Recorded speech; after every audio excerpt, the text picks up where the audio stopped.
For the Players, the pop culturist PlayStation podcast is fueled by the Man Shake. I lost 30 kilos in 10 months using this meal replacement shake. If you want to support the show and max in my weight loss journey, or to even start your own, click the link in the description below.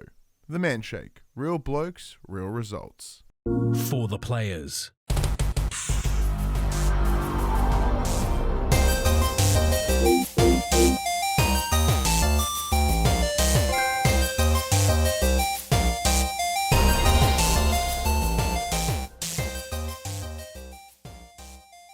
I'm Ryan Betson.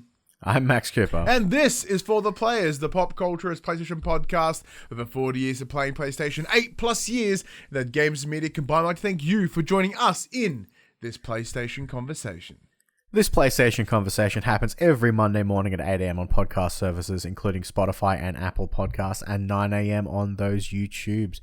If you'd like to take part in future conversations with us, come and check out our socials: Facebook, Discord, Instagram, and Twitter. All of those links can be found in the description below. If you want to join us as the conversation happens, head over to twitch.tv/thepopculturist, where you can watch us record this show live, where you can get in the chat and become part of the show. If you want to support the show, you can. Tell your friends, tell your family about this PlayStation pod. If you are listening to us on podcast services, be sure to give us a 5-star rating and a written review. If you are watching us on the YouTube, be sure to like, subscribe, and comment below. I endeavor to answer every single comment. And if you want to support us financially, you can at patreon.com/thepopculture, as well as our merchandise store, popculture.com/shop, where you can buy shirts and other assorted shit with our logos on it. Still in the digital space this week, Max. We are still doing from home episodes because things didn't get better. They are slightly better, but things didn't get better in the world that is Australia right now. So we are still operating from home. Correct. It's not that bad. It could be worse. I'm glad we can still do the show, but it's just nice seeing people. Yeah. I went out to the supermarket today just because I'm like, I need some fresh air. I'm kind of the supermarket. Yeah. But yeah, I mean, I've been out and about a little bit this week. I was lucky enough to go and get my first Astra jab on Monday. After weeks of talking about it and starting every show with you bitching about how you can't get it, man. You got your hold in Astra. How do you feel about it? How'd you go? So yeah, it was fine. So I got it done at like 3 o'clock Monday afternoon. By 3 o'clock Tuesday morning at work, I all of a sudden had this incredible muscle pain in my thigh and upper arm where I got at the injection site. That lasted until 6 p.m. the following day, and then instantly it was just like a switch had been flicked and all my pain went away. It was fine. I was like, okay, that was weird. Oh, at least it went away. Apart from that, that was the only side effect I got. Luckily, I didn't get too bad of a headache or anything like that. I just got it felt like I don't know if you can remember. It felt like growing pains. I'm like, oh, I'm gonna get taller. This is finally, yes. This is it. I'm gonna get vaccinated and I'm gonna grow. It turns out I'm not gonna grow. No, it just hurt. I haven't experienced growing pains in many years. I kind of forgot that sensation. So yeah, I don't. But when I went in, my wife was at work, so I had to take my kid with me. So I rang the clinic beforehand and went, hey, look, is this gonna be all right if I bring my child in, because I can't get a sitter, blah blah blah. And she's like, yeah, it should be fine. And then the whole time Hadley was like, this better not be for me. Oh, did she freak a little bit? I don't want no needles. Yeah, she sat beside me and held my hand while I got my shot done. Oh, yeah, it was a bit cute. Yeah, my son. Yeah, it was fine. My son's going fucking insane. He really needs to go to kinder, because he is just this ball of energy at the best of times, and he needs to be somewhere. He needs to run around, but he's not doing it because he's stuck here. Like he goes, he can run around the house and run around out the back and out the front and what, but it's not the same. You got to take him outside to the park for his 1 hour of exercise. Yeah, but then he can't touch any of the equipment or anything, and it's tough. He's probably going to go insane. Take him to like a soccer oval. Take a soccer ball down. That way he's not touching anything that's not his own. That's true. That might work. Kind of run around like a maniac. Yeah, that could work. That 100% could work. That's what we did the other week. We went down to the soccer ovals near Barwon Edge and just let Hadley run across the fields for half an hour until she tired herself out and threw her back in the car and went home. Yeah, it might work. There's a big green belt near here. I might just go do that. But I am very fearful, though. Not of COVID, because... Of the birds. I learned, for anyone that remembers from last year when I got fucking wrecked by a plover outside in my street, I do have this fear of that happening again. Well, they all have photographic memories, right? So that was my you as soon impression. as he sees They're you. going to remember. And I, as I've discussed throughout the year, I continue to yell at them through my car window. Every time I see them, I kind of yell at them as I drive past. So if they do talk to each other as a bird community, I imagine I'm not well received in the plover community, which is great because I also disrespect the plover community, and given the opportunity, I would destroy all of them, to be honest. So it is. There's a lot of animosity. And I do worry that may blow out into what would become a family incident. I don't want some sort of, Capulets versus Montague sort of Romeo and Juliet-esque setup. Families beefing families on the street, rhyming about it. That's all I remember from that movie. But yeah, we do need to do something. It's getting absolutely fucking insane. But other than that, man, the week's been pretty good. So work's still kicking. Just going through the motions. So here when we talk about what we've been playing. So once again, admittedly, I've not been playing a whole lot. This week primarily has been me painting my new Rumble Slam miniatures, which is a miniatures game. Think like fantasy wrestling, fantasy football with Blood Bowl. It's fantasy wrestling, but with miniatures, and it's exciting, and I'm really enjoying making them. So I've just been sitting in here painting miniatures and watching TV and wrestling with Craig. I've played a few things, but I haven't played anything deeply.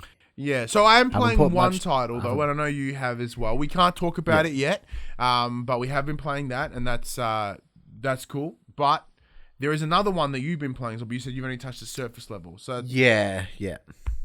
So I've been playing Cris Tales. So big shout out to was it Turn Left? Yeah, Turn Left for providing us the Turn code Left on that one. Distribution for providing us the code for that one. So this is the new hand-drawn JRPG inspired game that released a couple of days ago. I think it was on the 20th. Yeah, just perhaps? recently. I think, just recently. Friday? Yeah. Friday? So Tuesday or Friday of this last week. Yeah. So I've only played the initial tutorial area. So I've played maybe 30 to 40 minutes.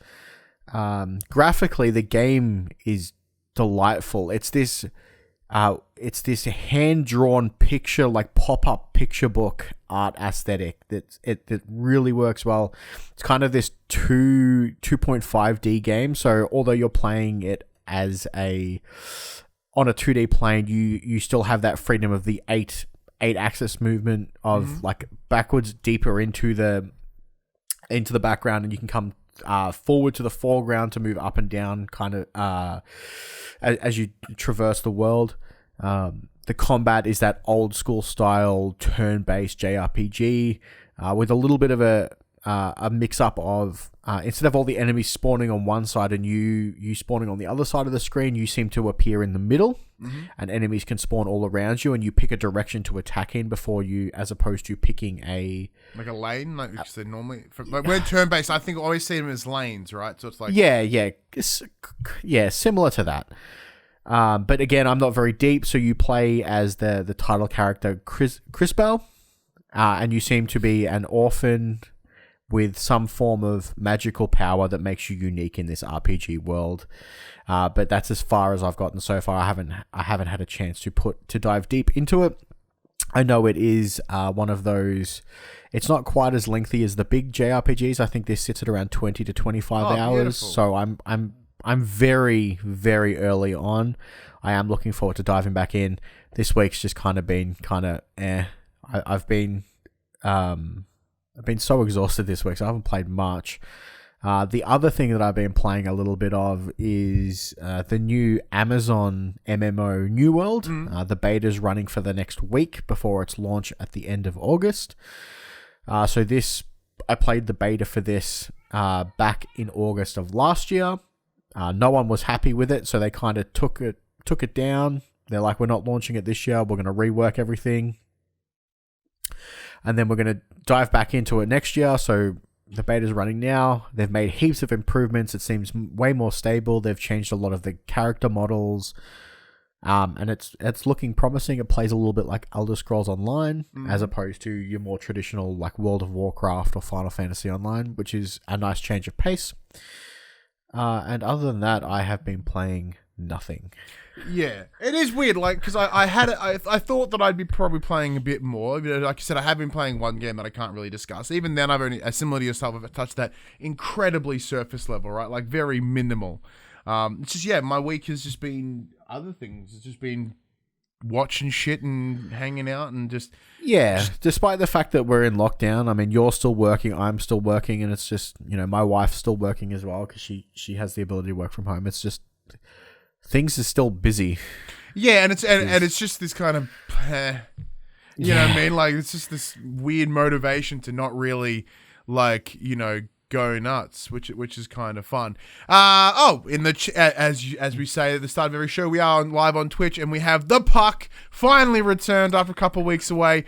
Good to see you, Puck. And Kat, our good friend Kat. Heidi ho, Nebrianos. Heidi ho, Kat. Thank you both for joining us. But yeah, see, that's the thing. I always think I played like one game a week, and I'm pretty sure I have. It's just been in this one, but like I did boot up not Resident Evil. Shit, what's it called? Red Dead. Red Dead. I did the same thing. I booted up Red Dead because after discussing it last weekend, I think we both installed it, and neither of us have made an effort to play with each other. No, but like I think like you said, I'm going to do nothing tonight, so maybe we can play some Red Dead tonight. But it has one of those things. I booted it up, and I was like, I do not know where the fuck I am, or what buttons I need to do anything. Well, I couldn't work out how to actually get in the game because the whole start menu's changed. It's like, do you want to? When I booted it up, it's like all this stuff for online. I'm like, how do I just play the story? How do I get there?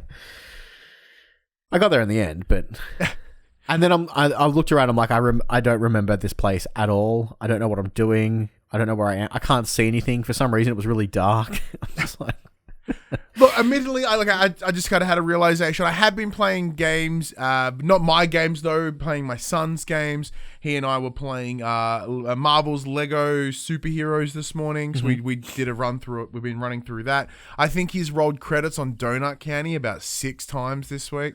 Well, at least in lockdown, because he just kind of plays the game from start to finish every time. He just likes the simplicity of it, I guess. And then, even though I can't stand it, like remember when I think we reviewed Ben 10 last year. He keeps playing that. Like he just loves the open worldness of it all. So I've actually probably spent more time playing games with him, hating it because I'm like, I don't want to play any of these fucking games. And he's like, hey, Dad, let's play SpongeBob. I'm like, I do not want to play SpongeBob.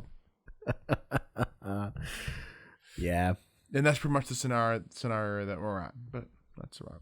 Before we jump into the news, though, let's get in the section we call our Get Less Fat update. So for those that don't know, from the beginning of 2020 to now, I have lost over 35 kilos using a product called The Man Shake. It is a meal replacement shake that I am an ambassador for. At the start of this year, Max started his weight loss journey on The Man Shake. So what we do each and every week is we have this section of the show where we tell you how we've been going over the week in order to keep ourselves accountable, in order just to sort of go down that path. Max, how has your Get Less Fat updateness been this week? This week's been shit.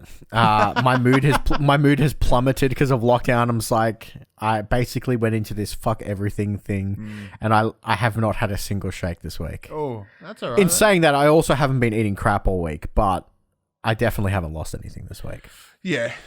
So like I'm in a similar space. I'm leveled out. I am leveled out in terms of let me just bump that mic up there. Apparently I'm a bit quiet, says Puck. So I myself I'm still at the same weight. Now with no gyms at the moment, that does make things a little bit harder. So I'm still sitting at that same window. It is the lighter part of the window that I normally hang around in, which is that 107 to 109 at the moment. So I'm kind of a little bit on closer to the 107 side of things, which is nice. So yeah, without the gyms, there's not much, and I'm not, because it's cold as shit right now. Like, I'm not gonna go a big walk around the block. Plus, scared of the birds. But you know what I mean. So like, well, I'll just eat better. Saying that though, like last Saturday after we finished here, I was like, I'm cheat mealing the fuck out of it. So last Saturday it was Dirty Bird, and then it was Halo Top, a little tub of the Halo Top ice cream. Now, for those who don't know, Halo Top is tremendous. It's a little tub of ice cream. It's like 300 and something calories. So it's the equivalent calories of a man shake, but it's dessert, and it's awesome. Like, they actually have genuinely amazing flavors. There's like the choc fudge brownie is so good. I have a tub of choc fudge brownie in my freezer at the moment. Yeah, so I had that, and then I found this low calorie, low sugar topping as well, a salted caramel topping. Added that in there as well. So like, even when because I was a piece of shit, I ate the whole fucking tub plus the topping. It was really only like 400 calories, just over. Yeah. So it's perfectly manageable. But then I also tried salted caramel and pretzels, but it's entirely plant based. It's made with oat milk. So like, which is awesome because most milk, dairy-free ice creams are made with coconut milk, and coconut tastes like butt, and the flavor just cuts through something fierce. Or it's made with soy milk, which has its own nutty flavor. Oat milk is great; like you can kind of hide the oatiness with just the right certain flavors, completely voided out, which has been great. And then I also picked up, because I've had a little bit of each over the week, is the strawberry cheesecake flavor. Oh my god, because there's little crummy biscuit parts in it, and so it tastes like cheesecake. It makes it very. Like, I'm so glad that it's not all that bad for me, because holy shit, would I just be so much fatter. But other than that, yeah, shakes have been going great. I've just kind of been doing the same rotation of my coffee one in the morning with my birthday shake in the afternoon. So I do look in my cupboard and I see all the other flavors that I have available, and I'm like, I really should use these other flavors, because right now I'm just smashing a lot of birthday cake. But I'm you know what? I'm not even mad about it. Yeah, I'm still certainly enjoying it. You will be when you run out of birthday cake. I'll be so sad when I run out of birthday cake. I'll be like, well, guess I'm gonna have to go back to my fucking chocolate and caramel and strawberry and shit. But no. But if you want to support us on our weight loss journey, you can by heading to the link in the description below. It is bit.ly/FTP manshake. By going over there, you don't even have to buy anything. Just clicking the link shows your support to us, and it helps us out with the man shake. Yeah. But speaking of getting slimmer, Max, let's get. I was gonna use that segue. Yeah, let's get into the news in a section we call "Inform the Players." We tell you about what happened this week in PlayStation. Well, as Ryan alluded to, it turns out that the PlayStation 5 Digital Edition is slimming down too. So Sony has submitted paperwork for a new model, which according to the manual is 300 grams lighter than its predecessor and has slightly more manageable base screw. It's unclear if there are any other obvious changes at this stage, but you can expect the console to look exactly identical from the outside. We do know that they're working with a Taiwanese manufacturing juggernaut TSMC on a new semi-customized 6nm chip for the system starting from 2022, which they hope will help to bring the PlayStation 5 stock issues in check. However, this revision probably isn't that, although clearly something has changed to get the weight down.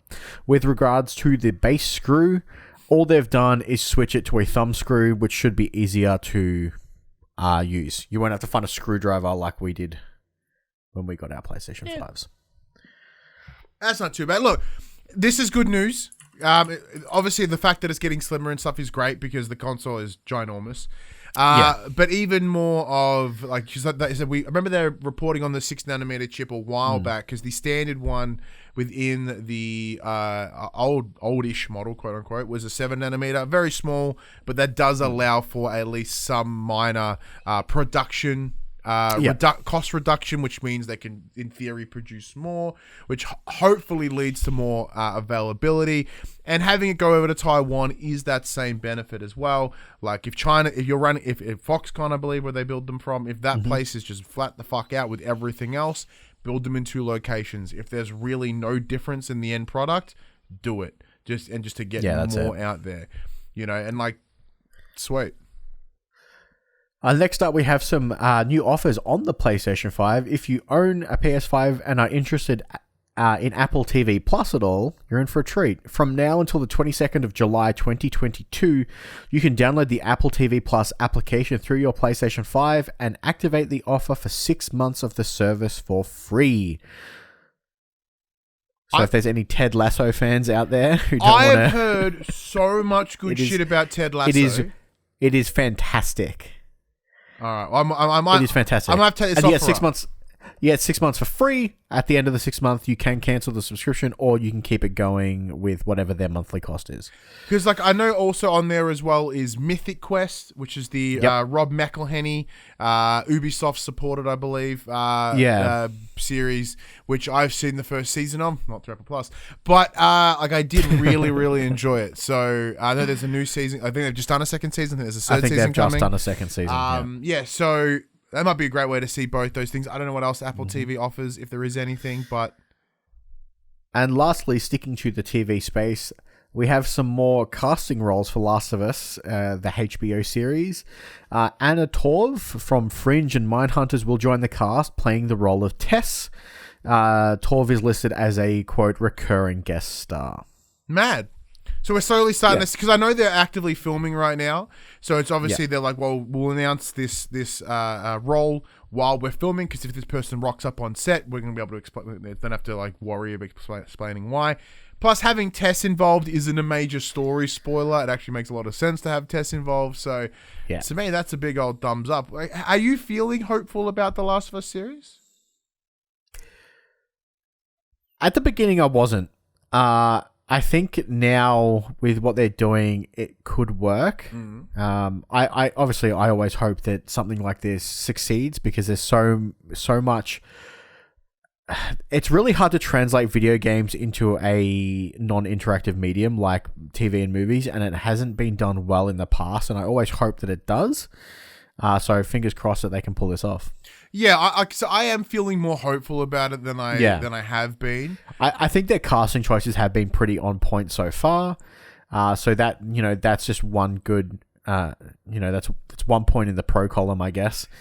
And like, admittedly, like unlike apart from Pedro Pascal, and the young girl whose name I can never remember from Game of Thrones, the cast is relatively unknown in major circles, right? So I'm not as in the movie space as I used to be. So I look at this, I'm like, I don't know who that is, but I like that.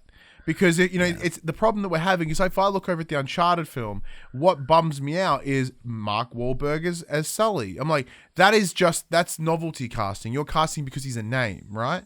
That's how I see it. Where here, they're like, well, I at least get the perception that they're hiring for who will be good in the role. Yeah. And I like that. Because if it was just like, here's fucking Matt Damon and here's, Ben Stiller. I'm like, they are really weird picks, by the way. And Ellie could be played by Ben Stiller. I'm not saying that she can't, but, it would be very weird and uncomfortable. It would. Yeah. Jim Carrey, perhaps. Yeah, Jim Carrey is all the clickers. All of them. All right, next up, you titled this one, My 10 Cents. Tencent has tabled a $1.27 billion bid for the British dev studio Sumo Digital. The guys are probably best known for making Sackboy's A Big Adventure, as well as Little Big Planet 3. And they do, Yeah. So, assuming there are no unforeseen which has been accepted, I should add. Yeah. So, assuming there are no unforeseen complications with the deal, the dev will become a subsidiary of the WeChat app owner Tencent. Tencent also own Riot Games, best known for League of Legends, and has stakes in both Epic and Dontnod. The Sumo Group, which is comprised of a number of different studios both in the UK and abroad, will retain its current leadership beyond the proposed buyout, with Carl Caver set to stay on as a boss. Quote, "The opportunity to work with Tencent is one we just couldn't miss," end quote, he said after founding the studio some 18 years ago. Now, I know we've said it before, and I will say it again, I have such an uncomfortable look at what the future of the gaming space will be when you have the likes of Chinese this isn't like racism because they're Chinese. My concern is around the fucking CCP, right? You know, like that is my concern because they're a direct involvement with Tencent as a company. And I am so worried about the level of control that they will attempt to take over the gaming space. They're seeing it right now purely in a dollar control, right? They are throwing money everywhere. And it is going to be an oppressive force on studio growth, development, right? And it's going to also be a hit in terms of studio creativity. We look over right now at the movie industry and the effect that the Chinese market is having on these films, you know, when their things are being removed and edited just to appease that individual market.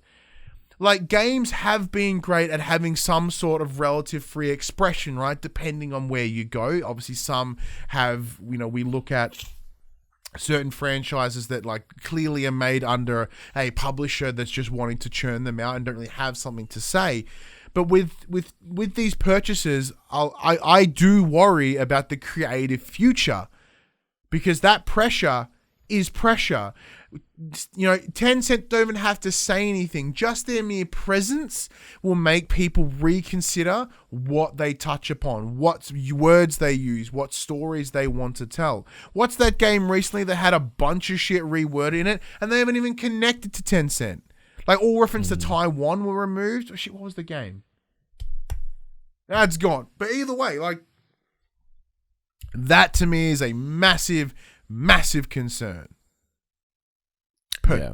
Are you in the same place as me, or am I? Look, it's a weird situation because obviously when they come in and buy, especially game studios, there's always that line at the bottom where they're like, whoever's running the show is still running the show. We're going to leave it in place. We just own them now. We're just bankrolling them now. And although at a surface level that sounds like they're not going to have an input, but they clearly are. Yeah. Like if they're bankrolling it, it doesn't matter if the former leadership is still in that position. There's still something that is like, you know, if we do this, will our funding be cut because of X or Y? Exactly. Like the second your second money is involved, like you are. Yeah. So it's hard, and especially like you said, with how big, especially Tencent is getting now, and the amount of studios that they're getting their hands on, it is concerning. I think it's. They're not trying to do a Vivendi-esque takeover with Ubisoft from a number of years ago. They're not trying to control one particular subsect. They are literally trying to spread almost tendrils into every part of the gaming space. They don't need to completely hold it. It's more of just, you know, if they have a little bit in everything, they can control by spread rather than control by direct power. I wonder what this means for Sumo Group and their relationship with Sony moving forward. Obviously, they were a second-party studio for... Yeah, when it comes to Little Big Planet, yeah. When it came to Little Big Planet and Sackboy, obviously, there is no Chinese-made console. Tencent aren't in the hardware space.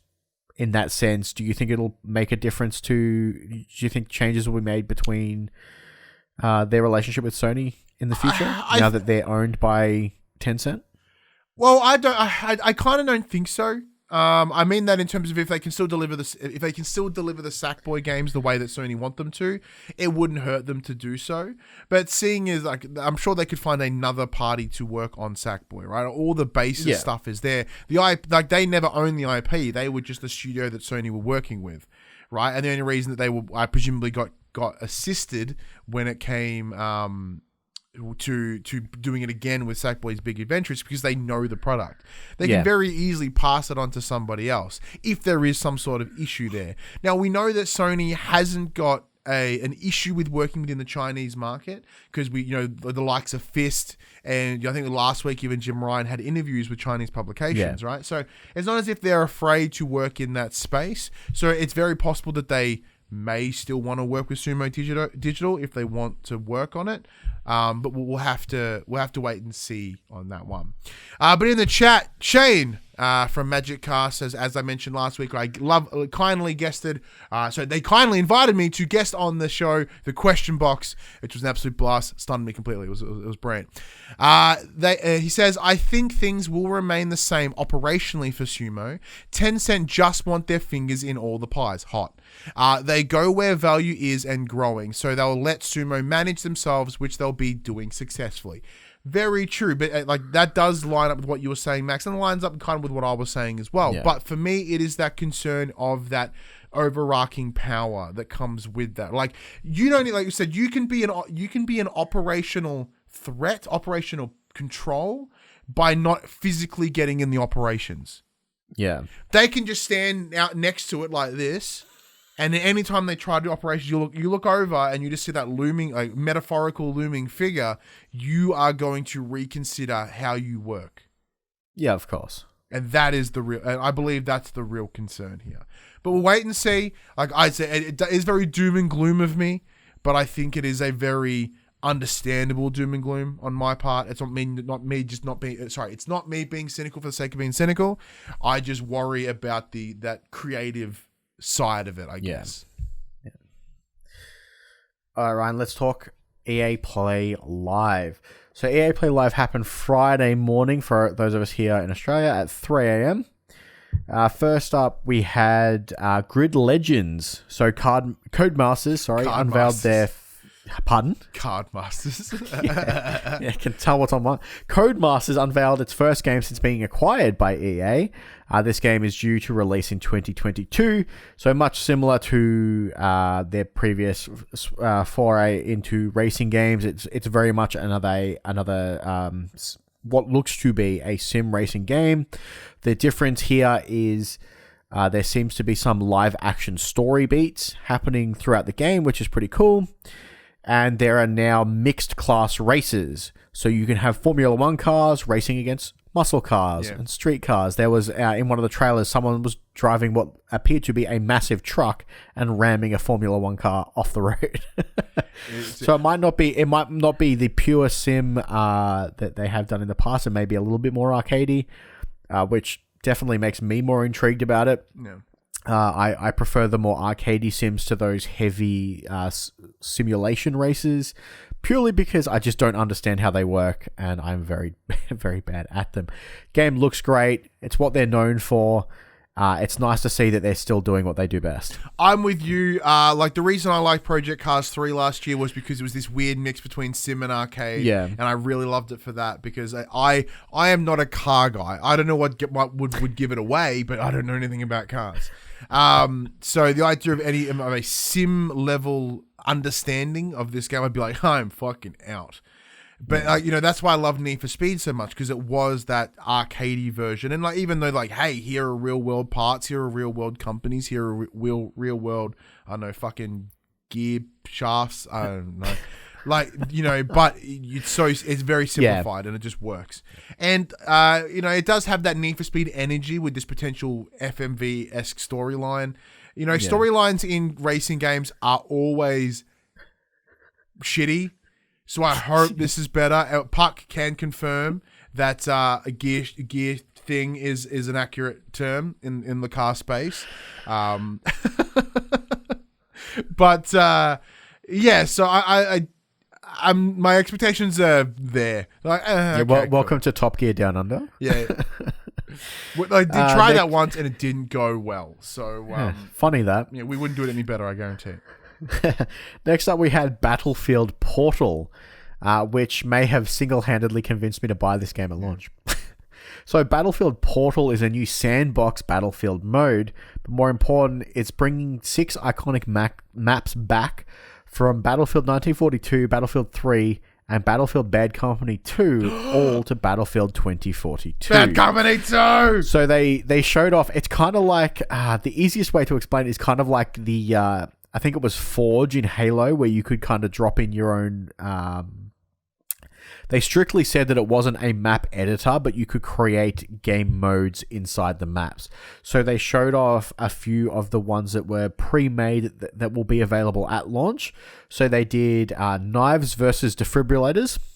So one team has knives, one team has shock paddles, and they fight to the death. That was really cool. Then they asked the question of, you know how they always do those hypotheticals. What would win, the 500 chickens or a T-Rex? Well, they're putting that to the test, where they put one tank versus 100 little miniature soldiers with rocket launchers. Who's going to win? The miniature soldiers or the one giant tank? Yeah, he's kind of doing it for me, eh? Yeah, so obviously it sounds like you'll have really cool freedom of choice in those games. They're like, you can have the Battlefield 1942 team on one side and the Battlefield 3 guys on the other team. So you'll have old school versus new school. What I love in this trailer, the thing that gave it away, that I was like, I think I might have to check this fuck out. It was just some heli-carrier looking fuck, and then this fucking World War II like Jeep just goes, "Nah," and just gets yeeted into there's a this guy thing. just standing there with a plunger and he just blows it up and just catapults the truck into it. I'm like, okay, because like same as the first trailer for 2042 where they showed off. Like someone using a car off an edge into a jet or something. It was like using that silly, and then of course the jumping out of your fighter jet, rocket launching, jumping back in your fighter jet, like all the fun things that came with Battlefield. They probably didn't want to intentionally design in the game. They're like, no, that's part of what Battlefield is now. So they're going to support that, and I think that is awesome. We got some more Apex Legends news, so there will be a new Legend coming to Apex with very similar gameplay to the existing Legend Bloodhound. The new Legend is named Seer. I believe that there will be gameplay for that character in the next couple of days, and it's set to be released in August. And a ranked mode is also heading to their new 3v3 arenas mode. I have never played at all Apex. I recently re-downloaded Apex to check out the arenas mode. I suck at that game now, and it's super not for me anymore. That's fair. That's fair. Next up, we had Lost in Random. Lost in Random is the new Zoink games. It's the next EA original title. Sorry. The next EA original title coming September 10th for consoles and PC. A short gameplay trailer was shown, giving some backstory to the game, how it will play. So it's a 3D action adventure game with the added mechanics of dice RNG and playable cards. I remember seeing this a little while ago. It's this like gothic style artwork, very reminiscent of like Coraline and that Tim Burton-esque design style. It looks fantastic. I'm super interested in it. I just wish it didn't come out on the same day as like 30 other games. That's fine. Like, because I look at this and I'm like, oh, I think I can check this out. 'Cause I remember seeing the trailer a little while ago, and they had the dice that had an eye on it. I'm like, that's uncomfortable. Yeah. I'm gonna play the fuck out of this game. So now really it's cool. now nice to know when it's coming out, and that's got me excited. So I do try to go media black the best I can for most games in terms of coverage, because I want to try to get as much first-hand opinions by playing it. But I'm like, cool, I'll check that out. Next up, we have Knockout City Season 2. The new season is called Fight at the Movies. Will be coming with the new season comes a new map and a new dodgeball and some new game playlists, and that is kicking off July 27th, so just in a couple of days. And lastly, they closed the show after rumors swirling for a number of weeks. EA has confirmed a complete remake of Dead Space is currently in the works for PlayStation 5. A very, very short teaser confirmed the news at the very end of EA Play 2021. It showed next to nothing. All we know is that it will feature, quote, improved gameplay and will run on the Frostbite engine, and that EA Motive is the team behind the ground-up remake. So I have admittedly never played Dead Space. It's been one of those ones I've been told to check out constantly, because apparently it's really good, Spooks. Yeah, it is. I've only played the first one. So in that case, would you be excited to see it redone? Yes, very much so. So what would you hope to see, having played the original, what would you hope to see out of this remake? It's been so long since I played the first one. Obviously, from memory, the gameplay is just on point. So just making it feel better on the like making it feel and run a bit better on the new engine would be great. Maybe adding the new bells and whistles for the controller support, especially if it's being made for PlayStation 5 and not PS4. Just giving it the extra love that the fans really want from it, because I have a feeling that this is going to be judged very harshly by those Dead Space fans, because from memory, as Dead Space went on, the games got worse. Very correct. Yeah, I believe Dead Space 1 was the prodigal son, and it's making its return. So, and I think it's going to be all eyes are going to be on it. Critical reception. The series did decline over 2 and 3. EA were pretty much they essentially buried the franchise, right? Their entire decision to focus on to create multiplayer parts, to litter the basket with microtransactions, to then thin it out with other things, like there was a movie, there were comic books, there was all these additional things. It was just kind of like really trying to oversaturate what this is. So I know a lot of people are really quite a little shitty. Like, even though they're excited to see this, it does also seem really kind of dirty, especially after them shutting down Visceral, to be like, well, now let's re-dig up that corpse just to make some money off it. So I understand for those that are super into the franchise that this may be a point of contention, and I certainly don't think that they are wrong. I think they are quite accurate and are in a good place to be a little bit shitty at EA, but this isn't out of character for them to do this. No, not at all.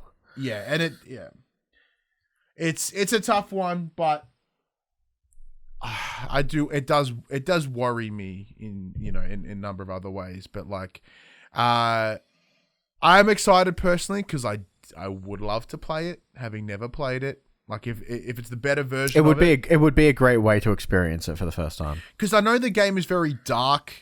And because obviously it's spooks, it's on a spaceship, it's gritty, and like I do think with the likes of HDR and stuff right now, like and especially ray tracing on the PS5 and the Xbox Series X, we will look. I think that is where it's going to shine. It's going to shine. Pun intended, unintended, around how the lighting would work within that space, like just having it reflect off cool metals and how the torch will illuminate down corridors. That's what's got me excited from that space. Having seen at least Dead Space, I'm like, cool, but you can certainly tell that you are running on old gear. Shane also adds, I feel like it's a game that would suit VR really well. No way I'd play it though. I can confirm that I would also be like, that sounds amazing, and then never play it in VR. Just like with Resident Evil. Exactly like Resident Evil 7. Just Resident Evil 7. I started playing that game in VR. Then I evacuated my bowels shortly after, and I was like, well, I'm going to keep playing on the controller. And I tried to do it and lasted about half an hour. Yeah, it was pretty tense. The second that old the dad, whose name I can't remember right now, once he got up in my business, I was like, nah, man, that's cool. I'm good, thank you. But speaking of games getting updates, I've got a small list for you here. Shadow of the Tomb Raider has been patched for backwards compatibility on the PS5. It is now available at 4K at 60 frames per second. If you want to go back and play that. The game's like 4 years old now. It is very, very good, but that wouldn't hurt to go check it out again. Assassin's Creed Valhalla has also getting a new patch, which will launch next week on the 27th of July. Level scaling has been introduced to the game with the patch from off, quote, to nightmarish, quote.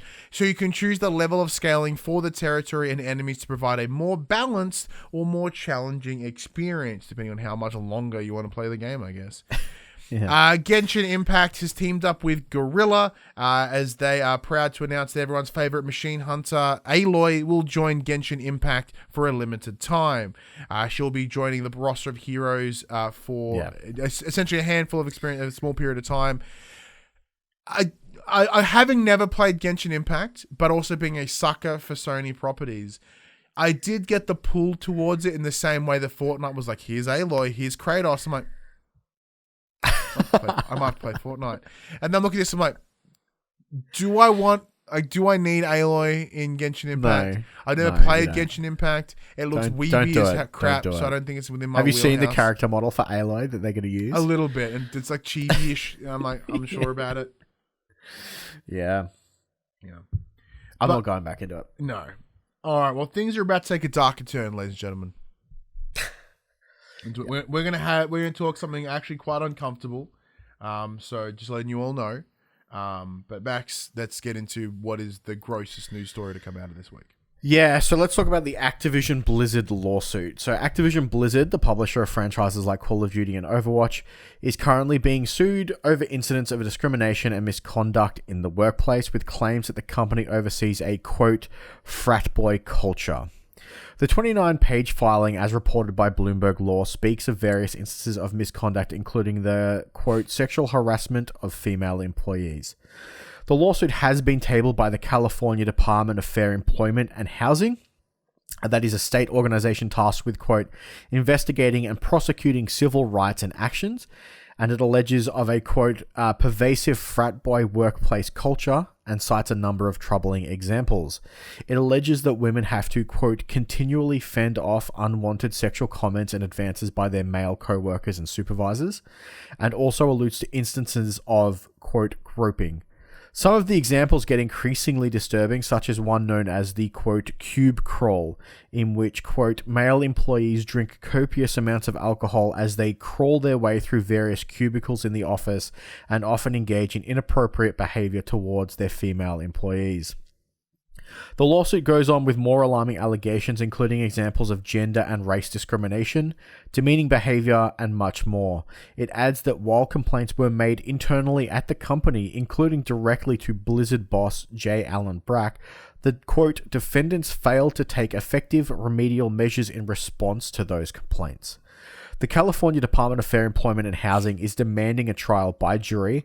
However, in response to the lawsuit, Activision Blizzard provided a statement to The Verge describing it as, quote, irresponsible behavior from unaccountable state bureaucrats that are driving many of the state's best businesses out of the state. End quote. The fuck is wrong with this industry, man? It's Yeah. fucked. Like, it's absolutely fucked. Like, I understand that there was a time when it was just a dude's place, right? But that's not the fucking world we live in. I cannot understand why. I'm not even going to do the whole, it's 2021 bullshit. 20 years ago, fucking 15 years ago, why, 30 years ago, why the fuck is this common workplace behavior in the industry? All we seem to hear recently is just about how companies are fucking shit to not just their minority employees, but their female employees, and I imagine probably even their male employees. It sounds like that everyone is just treated like garbage in this space, and it's fucking gross. They're just abuses of power everywhere. Yeah. If you're interested in this, because it's a state department is leading the suit, it is all public record. It is readily available to those who want to have a look. It is quite in detail. You will probably get a better understanding of it from that than what we can provide here Very much today. And I strongly suggest that if you are interested, you should definitely go and check it out for yourself. Because some of the stuff that's in there is just completely, it's appalling. unfathomable. It's Yeah. appalling. Like, the idea of the crew of a cube crawl, that actually makes my skin crawl. That's fucking gross. Because like that to me, like, I can once again, I can't understand, but I mean, like, it's understanding is not the right word I'm looking for, right? But like, maybe some minor advances, like, hey, maybe I'm interested in you and it didn't land. Like, that's cool. I'm sorry. Like, but not like groping and shit. That's fucking unacceptable. Sexual harassment is unfucking acceptable. But the idea of a clearly intent to go and just make people uncomfortable and be fucking gross astounds me. Yeah, and they reference, we didn't reference it here, but in the lawsuit, there's references to better qualified female workers being overlooked for promotions for less qualified men, and then those men palming off their work to that female employee who didn't get the more deserved promotion. The fuck? And look, and this fucking comment from them as well, from Blizzard, been like, oh, irresponsible behavior from unacceptable. No, really, everything you fucking said that's in this piece, that's irresponsible behavior. That is an unaccountable company that is not willing to step out and correct their shit. And look, this is the depressing part, Max. This is the depressing part. Nothing will change. I guarantee you what will happen is Activision Blizzard will pull out this lawsuit to a point where those that are involved cannot continue. They will be so financially strangled out of it, it will not see a result. The company will not see any backlash from this, right? It's the exact same thing as Ubisoft, previously in this year or last year, whenever the fuck it was. I'm part of the problem, I guess.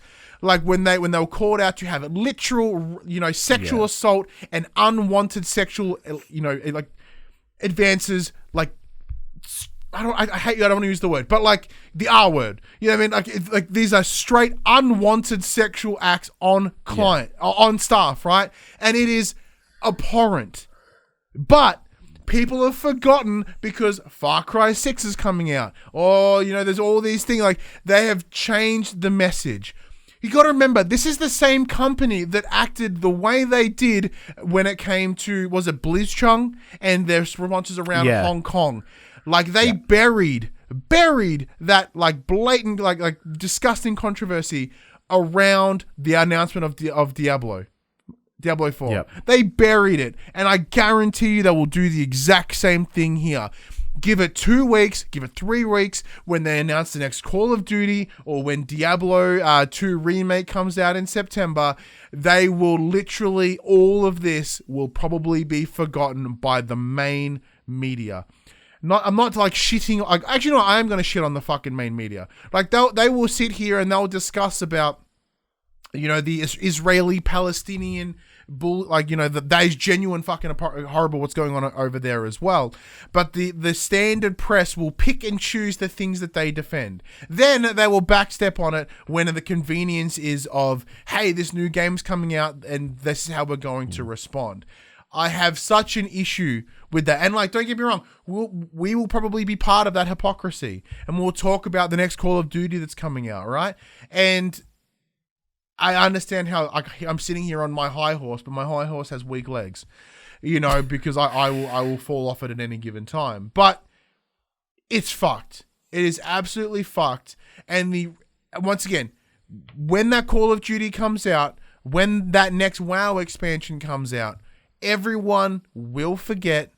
They will still get your money, which at the end of the day is what they really, really want. All of this will fall back into silence. Nothing will change. Nothing will get better. And I understand that is very cynical. That is very depressing. But that is the world that we live in. And that is, and so because we look and these are, crunch culture. Oh, crunch culture is being smashed. Oh, isn't that great?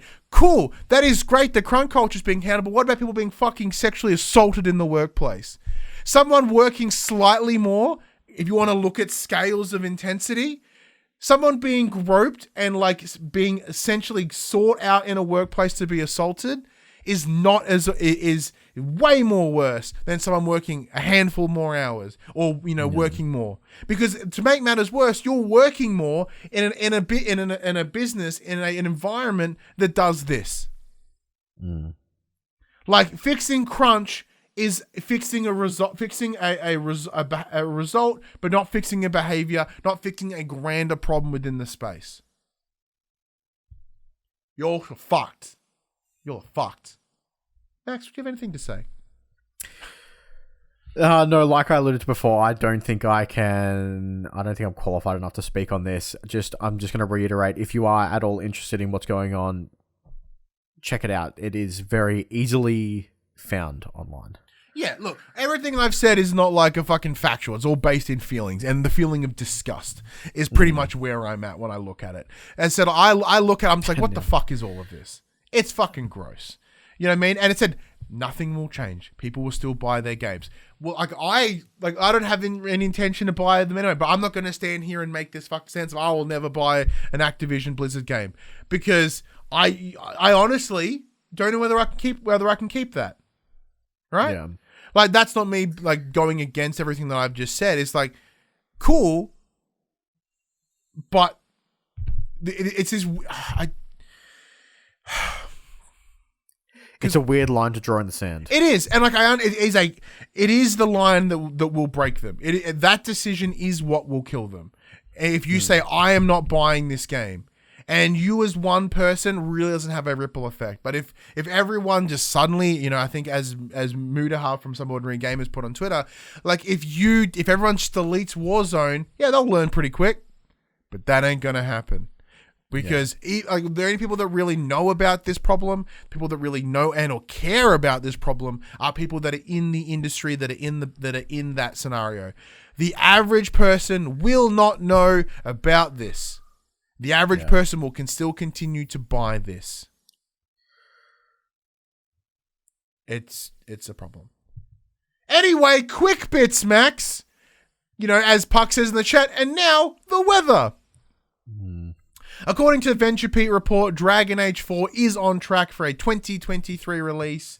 I'm a big Dragon Age fan. I'm pretty sure you're all damp in the front area for that one. Yeah, I'm loving Dragon Age. I'm looking forward to Dragon Age.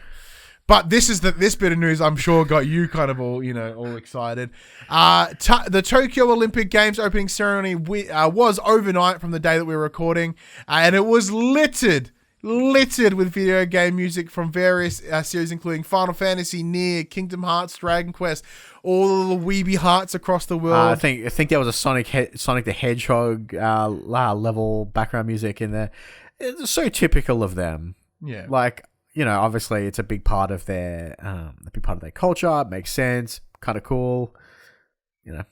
I love it how all I saw across Twitter for leading up into Tokyo. Why are people going to Tokyo? Why are they doing the Olympics? It's a worldwide pandemic. Why are you doing this? Oh my God, they're playing music from games that I love. Like, pick your fucking message, right? Like, Jesus Christ.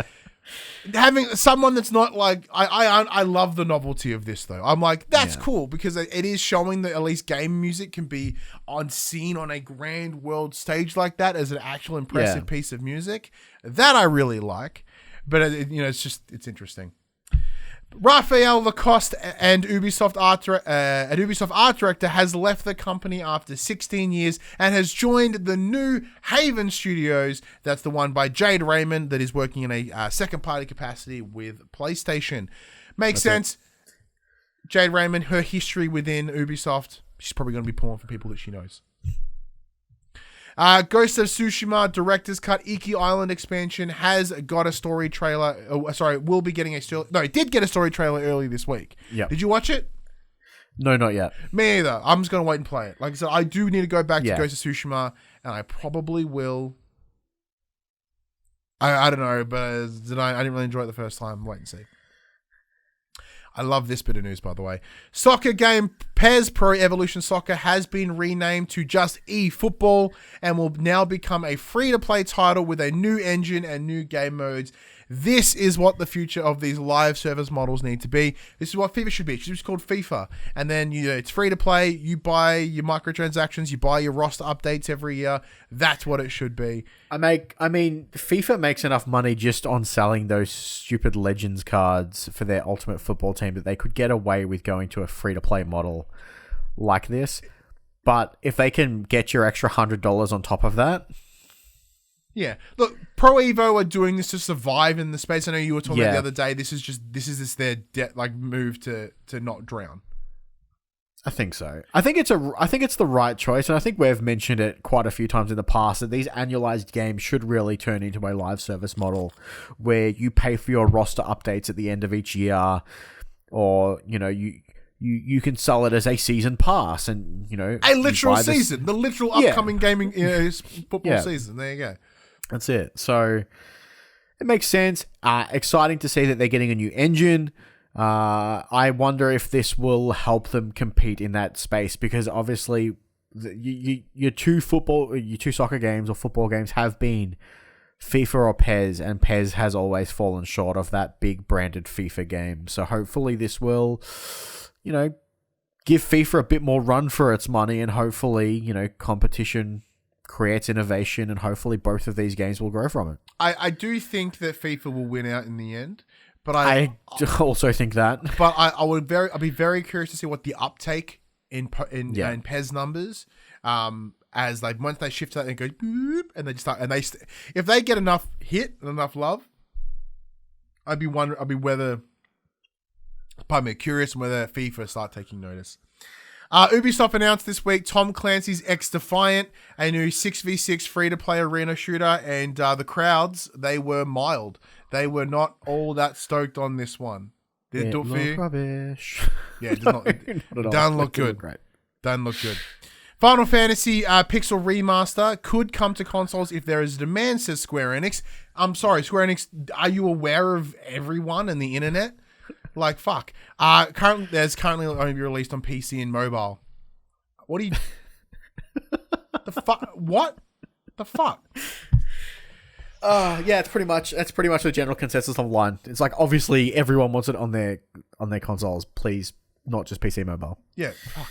And finally, the PlayStation Store is currently having a winter sale. There are over 1,200 items available on discount. I myself am probably going to pick up, I think Judgment is the one that's got me keen. Because after Lost Judgment, we saw the trailer last week a week before with the State of Play.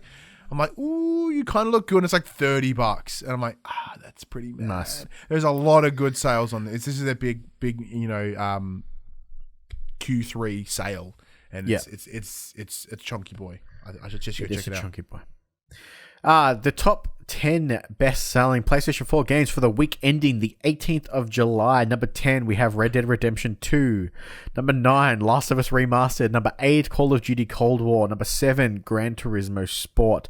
Number 6, FIFA 21. Number 5, Call of Duty Modern Warfare. Number 4, Crash 4, It's About Time, which I think is on sale. 3, UFC 4. Number 2, Grand Theft Auto 5. And coming in pole position, Formula 1 2021. Well done.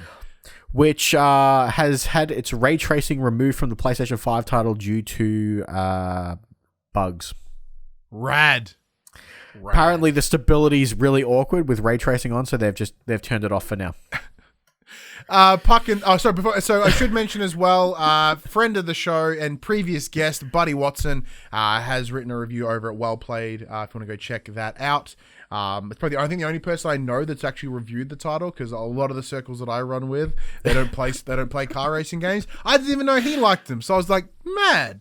That's awesome. And then, of course, in the chat, Puck jumps in and goes, hey, come on, you guys know that you're just going to buy 4 copies of GTA 5. The numbers reflect that.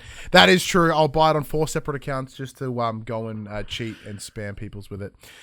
All right, here are the upcoming releases for the next week. Now, Mac, you should make an alteration. So last week, the date put for Monster Harvest was inaccurate. It is coming out in the middle of August, the 17th, I believe. It has been previously delayed, and that looks as if the information we had was not up to date. Just because you're doing it this week, if there's no date on the end of them, they're coming out on the 27th. Okay, no worries. So the following are coming out on the 27th, which is pretty much all of them. So Neo, The World Ends With You on PS4, Samurai Warriors 5, PS4, The Great Ace Attorney Chronicles on PS4, The Great Ace Attorney Adventures on PS4. That's not connected to Phoenix Wright Ace Attorney, is it? I think so. Because I really quite like the Phoenix Wright games. I think I got a review code Yonkback for the rejiggers, and I really enjoyed it. I can't actually. I'm gonna fucking re-download it. I might play through it again. And if this is in that same space, maybe I'm tempted. Tribes of Midgard is coming to PS4 and PS5. So, fun fact: a couple of weeks ago, I said on the show that I wouldn't play it. Turns out, I have pre-purchased it to play with some friends. What, Tribes of Midgard? Yeah. Go me for just instantly backstepping on my. I hate games like that. At least you are consistent. I am a sucker for co-op games. You are consistently inconsistent, which is nice.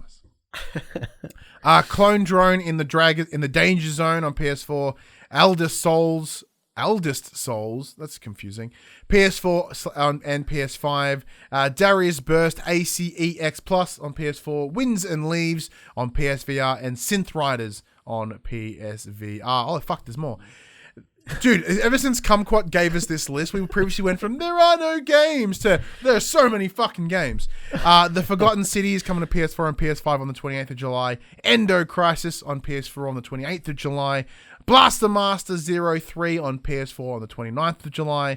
And Fuga Melodies of Steel PS4 to PS5 on the 29th of July. Yep. Damn. Some of these dates, I checked most of these dates. Some of these dates are American, and we may get them the day after. Yeah, so it's within that window. So these are the games that are coming out this week. The day itself may alter. But that's all good. Nothing really jumps out for me there, apart from maybe the Ace Attorney. I kind of want Neo: The World Ends With You. So that sounds familiar. That one sounds familiar. I think it's an old Nintendo DS game, 3DS game, perhaps. One of those Weeby JRPG games. And then obviously Eldest Souls is supposed to be pretty good, but with me picking up Tribes of Midgard already due to pre-purchasing it a couple of weeks ago when one of my friends talked me into it. And I also got the Tokyo Olympics game today, so that's what I'm going to be playing tonight with some friends. That is so gross.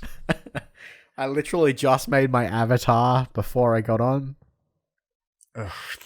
Yeah. I don't think it's. Hang on, let me have a look. Sorry, I just remembered there is a game that we should shout out because of personal connection, obviously, but.